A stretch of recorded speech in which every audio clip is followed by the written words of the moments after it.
Certains lieux ne sont pas vides, ils attendent simplement qu'on les occupe. Cette histoire commence au Gabon, à la lisière d'un quartier calme, où se dressait une grande maison, solide, imposante, une de ces demeures qui impressionnent sans vraiment rassurer. On disait qu'elle avait appartenu à un ancien colonel. Pour l'homme qui décida de s'y installer, elle n'était qu'une opportunité. Il n'était pas superstitieux. Il y voyait de l'espace, du confort, le signe que sa vie avançait enfin. Dès les premières semaines, un voisin a tenté de le prévenir. Pas avec insistance, ni avec peur, juste avec une certaine prudence. Un jour, il lui a demandé « Tu entends les oiseaux la nuit ?» L'homme a hoché la tête, sans plus. Le voisin a poursuivi « Ce ne sont pas des oiseaux ordinaires. Et puis cette maison, le terrain appartenait autrefois à une famille.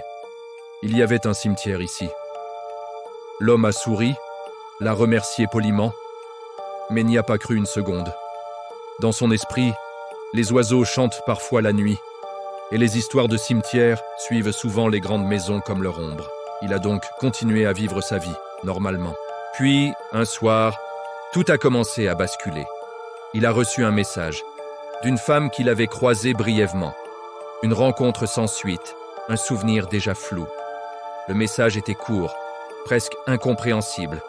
Il disait « Je ne t'ai pas appelé, j'ai appelé ton âme ».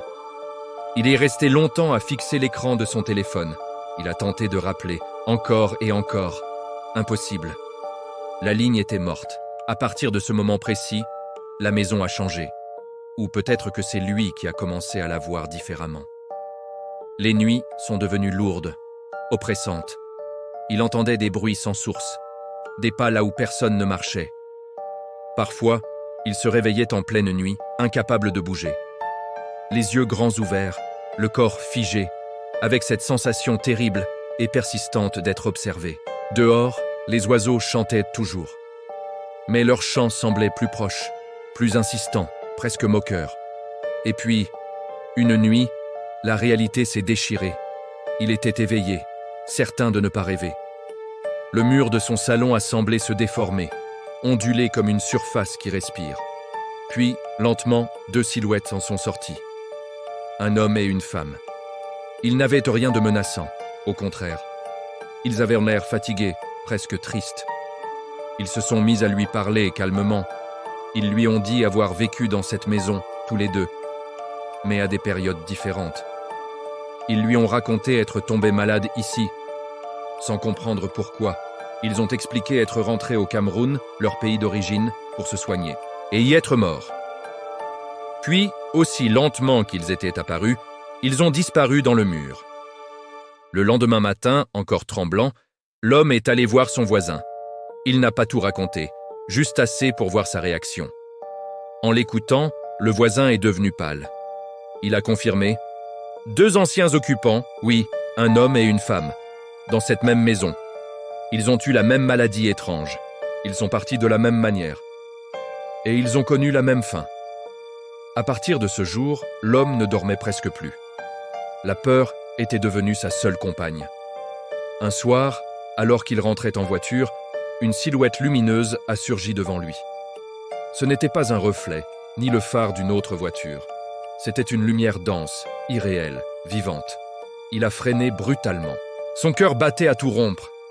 La lumière s'est approchée, a flotté un instant devant son pare-brise, puis s'est évanouie. Ce fut sa dernière nuit dans la maison. Le lendemain, il a fait ses valises à la hâte. Il a laissé des affaires derrière lui, sans se soucier de les récupérer. Il n'a prévenu presque personne. Il a quitté le Gabon.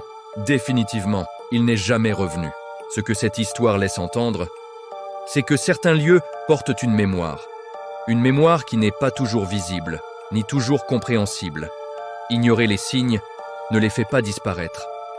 Cela nous expose simplement à des forces qu'on ne peut pas maîtriser. Ce récit ne demande pas forcément d'y croire. Il demande simplement d'écouter. Parce que parfois, les avertissements ne crient pas.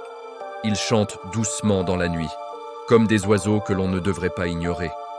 Merci de nous avoir écoutés. Si ce genre d'histoire vous intrigue, n'hésitez pas à vous abonner pour ne pas manquer les prochaines. Prenez soin de vous et à très bientôt.